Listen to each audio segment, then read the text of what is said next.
আজকে বানাবো চিকেন কোপ্তা কারি। প্রথমে মাংসটাকে পেস্ট করে নিলাম, উপরে দিয়ে দিলাম একটু পেঁয়াজ কুচি, কাঁচা লঙ্কা কুচি, আদা রসুন বাটা, গোলমরিচের গুঁড়ো, আর দিয়ে দিলাম একটু জিরে ধনের গুঁড়ো, লবণ, শুকনো লঙ্কার গুঁড়ো আর লেবুর রস। তারপরে ওটাকে ভালো করে মেখে গোল গোল কোপ্তার আকারে বানিয়ে নিলাম।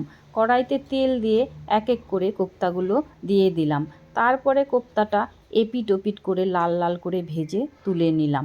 তারপরে কড়াইতে আবারও তেল দিয়ে দিলাম পেঁয়াজ কুচি। পেঁয়াজটা ভালো করে নেড়ে চেড়ে ওর মধ্যে দিয়ে দিলাম আদা রসুন বাটা। আবার একটু নেড়ে চেড়ে দিয়ে দিলাম টমেটো বাটা।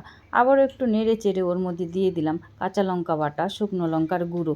তারপরে একটু নেড়ে চেড়ে ওর মধ্যে দিয়ে দিলাম জিরা গুঁড়ো, হলুদ গুঁড়ো। তারপরে আবার একটু দিয়ে দিলাম দই দিয়ে একটু নেড়ে চেড়ে ওর মধ্যে দিয়ে দিলাম জল দিয়েই ভেজে রাখা কোপ্তাটা ছেড়ে দিলাম। তারপরে উপরে একটু লবণ ছড়িয়ে দিয়েই ফুটে উঠলেই নামিয়ে নিলাম কোপ্তা কারি।